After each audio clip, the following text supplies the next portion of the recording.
Hello and welcome. This is One Voice here on Asia One with me, Craig Vermay. In today's show, Gaza remains at the centre of one of the world's gravest humanitarian crises, with civilians continuing to bear the overwhelming burden of the conflict. Despite periods of reduced fighting and increased humanitarian access since 2025 ceasefire, Israeli operations have continued in parts of the territory. New displacement orders are forcing families yet again from their homes, and aid agencies warn that progress remains dangerously fragile. Millions remain dependent on humanitarian assistance, with food insecurity, shortages of clean water, collapsing healthcare services, widespread destruction continuing to shape daily life.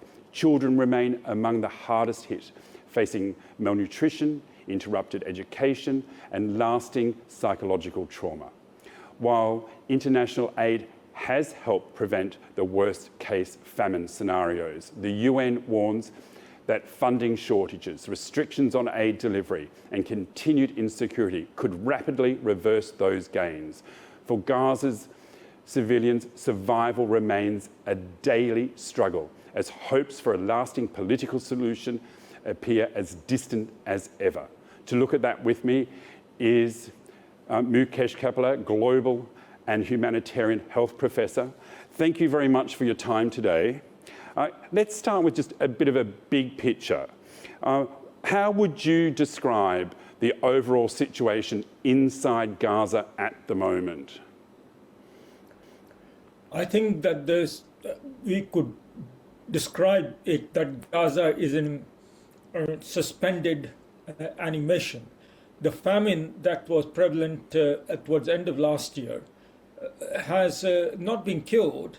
It has just been suspended, because after the initial surge of assistance, thanks to a world alarmed by the figures that were coming out of Gaza, it rushed in. The Israelis allowed the aid in.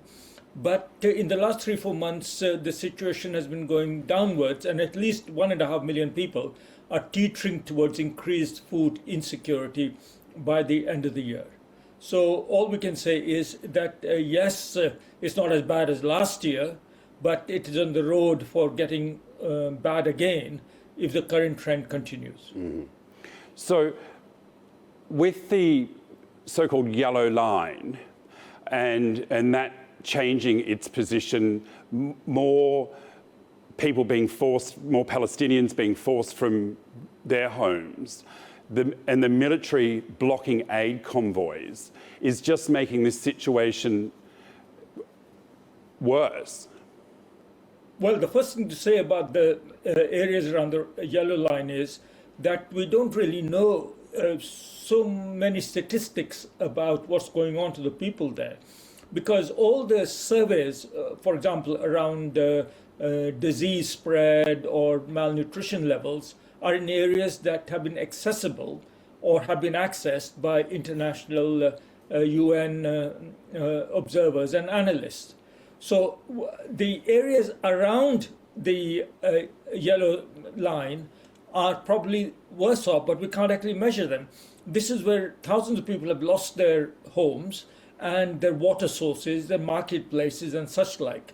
So yes, as to the rest of your question, absolutely, more and more people concentrated into less and less area inevitably is leading to more and more problems. For example, and this is very telling, almost everyone is living in amidst garbage, piles of garbage in and around them, and I can barely imagine what it must be like for them every day. And not surprisingly, in terms of skin infections, respiratory tract infections, and diarrheas, which are at an epidemic level. So yes, the food situation may have been alleviated, but the rest of the situation is, if anything, worse. Mm-hmm. With medical supplies not getting through, why are they stopping basic human right things that would allow hospitals to function? Well, the latest figures are that I think something like 40% of the pre-war hospitals or health centers are functioning. But, the word functioning is a somewhat charitable description of what they can actually do, because capacities have been very denuded. And what that means is that even some of these so-called functioning facilities are probably not even able to do the basics that you would expect even a primary healthcare center elsewhere to do. And that also means that some disease surveillance has been constricted because the Israeli authorities have denied laboratory equipment and supplies and testing facilities and so on. So we don't really know what is going on apart from the tips that we are measuring. And the reason for the restrictions in access, which have eased but not sufficiently, is because for a number of reasons. Firstly, it's about possible dual-use items that is a matter of contention. And secondly, there is undoubtedly true that in the chaotic circumstances, the humanitarian convoys are being used for smuggling and for transporting non-priority goods, which are then used to finance the de facto Hamas authorities, and which actually increases the excuses for the Israelis to do more intrusive inspections to pick up these items, and that means that ordinary people suffer. And even with the aid that gets through, it is of course heavily delayed. So it's a vicious cycle, really, of humanitarian access, not entirely just because of Israeli controls, but also because of the commercial market, the black market, the smuggling, the stealing, the attacks on supplies that have already been translated, and the insecurity within the territory. But things like, say, penicillin, rice, flour, clean water, surely the Israelis can see that this should be making its way into the people that need it. You and I would think so, absolutely. But the rice flour and the penicillin can also be used to feed or treat the infections of Hamas combatants, and who refuse to surrender, who are still unarmed. So the definition of dual use nowadays is quite simple, really. Anything that might increase the fighting capacity of your opponent is potentially dual use, even if the vast bulk of its utility is to help desperate civilians, such as you said, antibiotics or nutrition items. So, how do we overcome that? Do we have, say, a UN convoy that's protected from Hamas that goes straight to the public? Is there a way around this that will allow Israel to let aid to the people that need it? No. I think UN convoys or any humanitarian convoys rely on local drivers. They are not armed, and they should not be armed, and the supplies are put in warehouses, and you can't kind of militarize the strip even more with security. It's already got enough security rushing around. No, I think the principal answer is that Hamas must agree to surrender its weapons and disarm. As long as Hamas doesn't do that, the Israelis have an excuse to carry on imposing these restrictions, and of course then the ordinary people suffer. Of course, the Israelis may not need much excuse to keep the squeeze on, but quite honestly, Hamas is not helping. And it is not just Hamas. We've got other militant groups that are arising, and this is creating the general insecurity. And the more of that there is, the more difficult it gets in terms of ensuring that supplies are brought in reliably, not abused and misused, and they go to the people who need them most. So the solution is not better logistics or some kind of smarter way of humanitarian work, but actually trying to solve the political problem that is underpinning all this. So what pressure can be brought upon Hamas to disarm? Well, the pressure is really from those who have armed Hamas in the past and their allies, of which we still have Iran doing its very best fighting back. And also, we know that Iran is still smuggling weaponry, or trying to, via Syria into Lebanon, and that is still going on. So I think the problem now is that the Gaza conflict has metastasized into a wider regional conflict as well. So it has just become one theater, and increasingly a minor one, in the bigger play of politics, power, and violence in a much bigger region. And therefore, the poor people of Gaza are just becoming business in a much bigger game. And I think that means that the solution which we might have gone for a year ago or 2 years ago is no longer so feasible when we have the whole region in conflagration. And that's, I think, what has to be addressed. How to address that is, of course, a bigger question. Meanwhile, doesn't mean that we give up on the humanitarian front. I think many agencies are doing their very best despite the circumstances, as food is trickling in, and advocates are continuing to put this on the news, and programs like yours do a great good to the public of the world by keeping in the glare of our awareness. But the solutions are not humanitarian. If you think that we can solve Gaza's human needs problem by somehow improving the effectiveness and efficiency of humanitarian operations, then I think we are missing the point. Mm-hmm.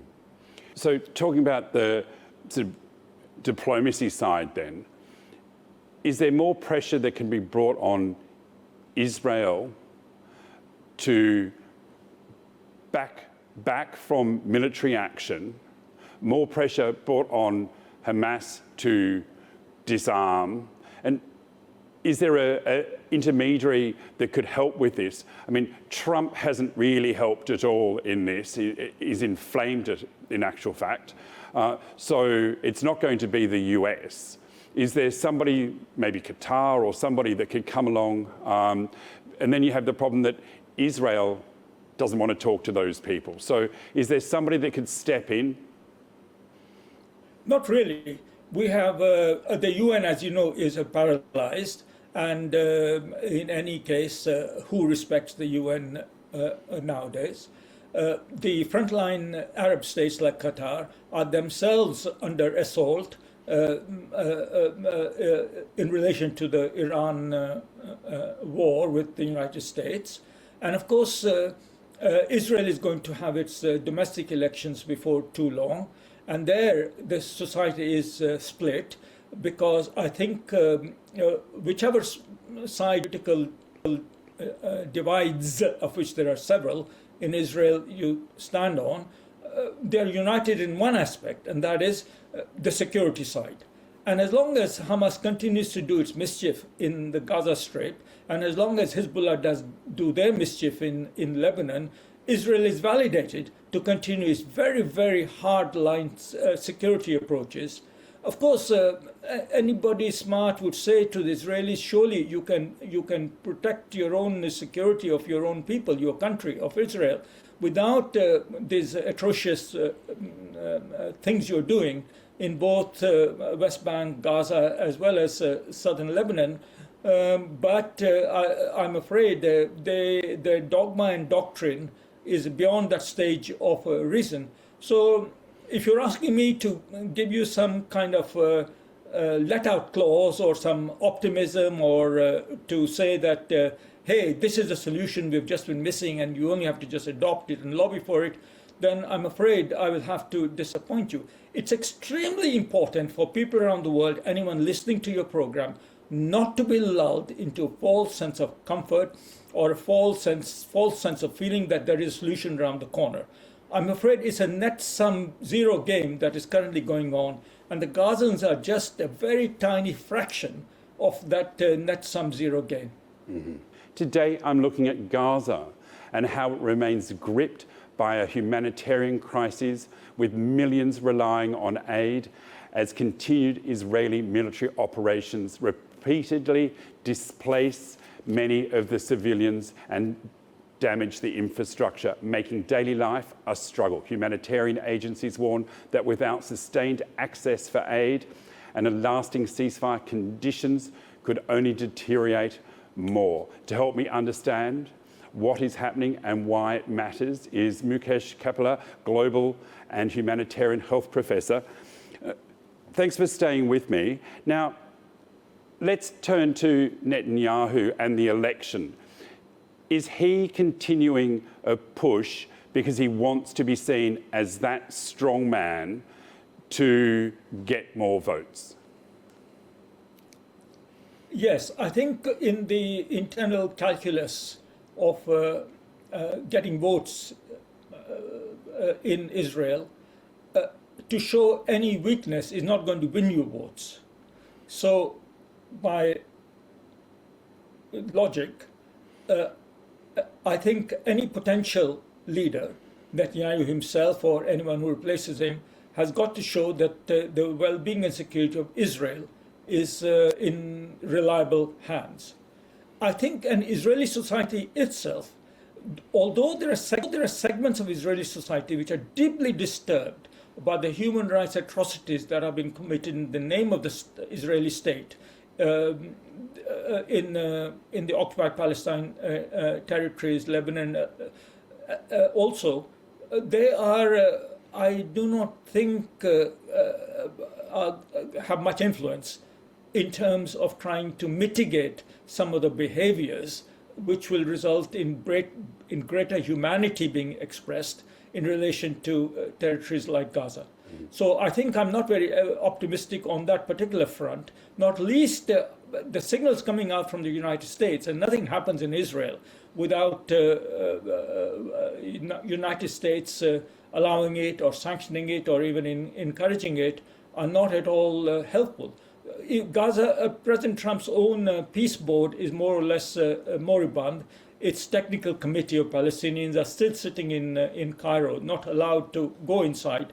So even if Israeli behavior could be mitigated without compromising its security, the mechanisms, the arrangements by which assistance could be provided to the people of Gaza are just not there, especially with UNRWA, the UN relief organization concerned with Palestinians for many, many decades. That, of course, is persona non grata there. And I think in that context, donors themselves are really losing interest, because donors can give money, but how do you give it in a way that actually gets to the people, and how do you deliver effectively? So that's a vicious cycle we are in. And the Israeli elections, I do not think, should be looked upon as a savior or a get-out clause from this vicious cycle.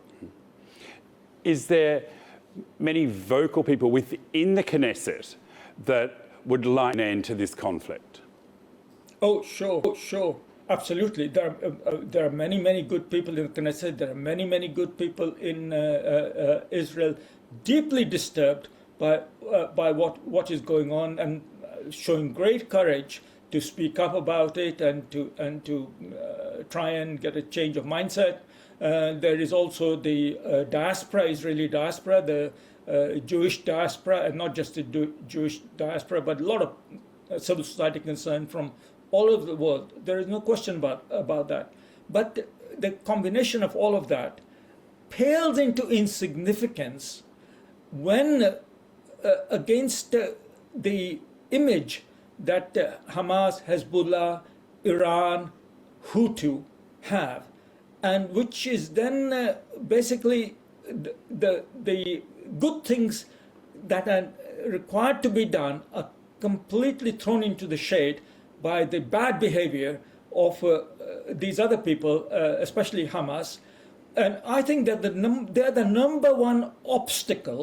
They're holding their own people hostage by not showing the flexibility that is required in terms of giving up their armed struggle and allowing a respite so that the suffering of their people can end. It doesn't mean to say that if tomorrow Hamas could suddenly see the light and somebody from on high, from their God, came down and said, show some humanity, get this, stop this, what you're doing, etc.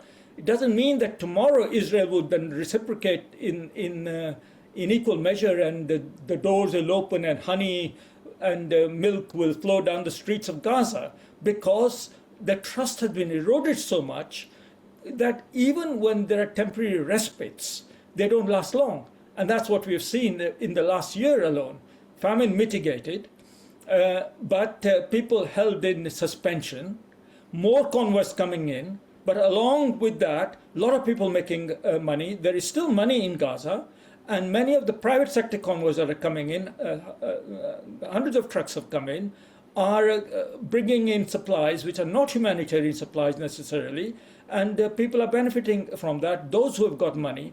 Now, not necessarily significantly, but however, when those things of behaviors are also going on, then the needs and the moral necessity of meeting the needs of those who have no money, those who are living among garbage and suffering terrible trepidations, eaten alive by all the pests and rats around them, they are kind of don't carry the same political weight, because in the end it's a geopolitical issue, not a humanitarian issue.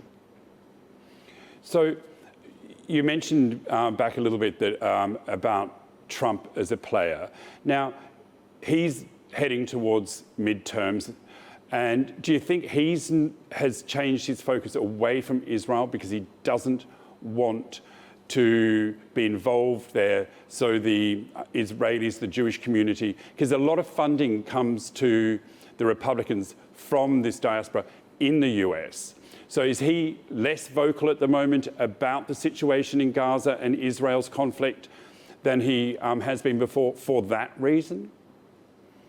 I think President Trump has said some censoring things about Israel to give him credit. But the fact of the matter is that as far as domestic American opinion is, we have a Israeli pro-Israel lobby, and we have a pro-Palestinian lobby, and they're both articulate and important players. But it's all a matter of numbers and weight.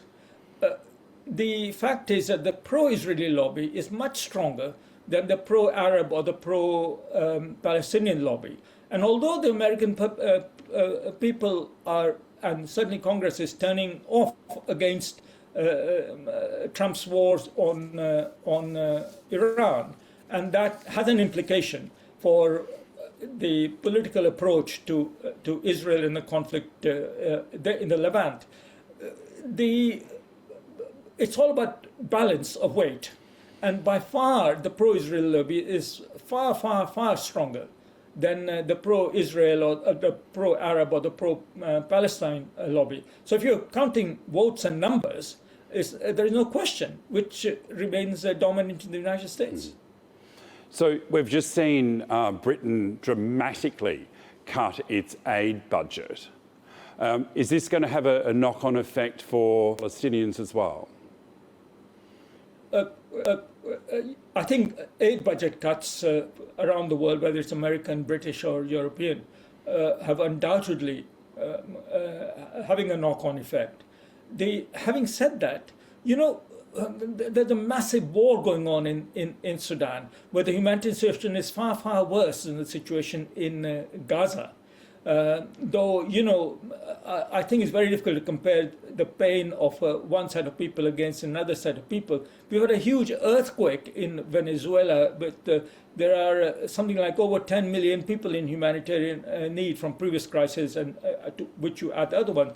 There are Rohingyas, drowning in the Bay of Bengal, coming down from up there down towards Malaysia and such like.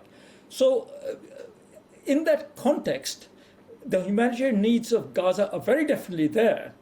But when you are a donor, and I have been one, you have to titrate your response, not just by the amount of need there is. It's not just an objective calculation by if 10 people are suffering here compared to 5 people suffering there, then the priority is towards that case and not in that case. Yes, that's a consideration if the world worked in some kind of rational mathematical way.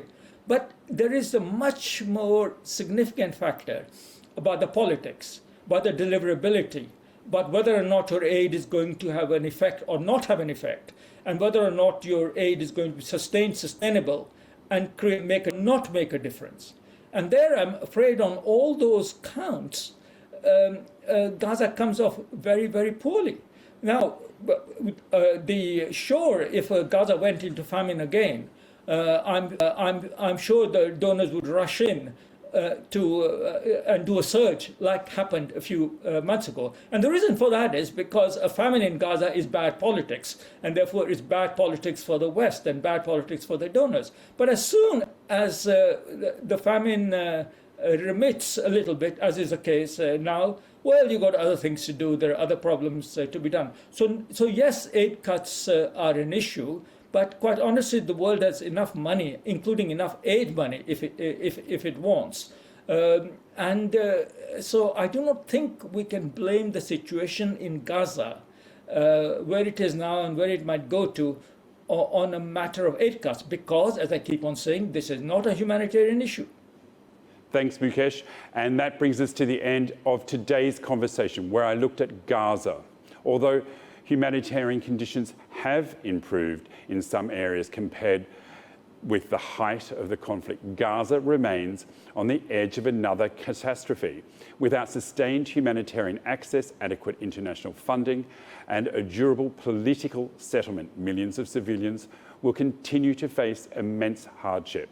The coming months will test whether diplomacy can finally deliver not just a pause in the fighting, but a lasting peace and recovery.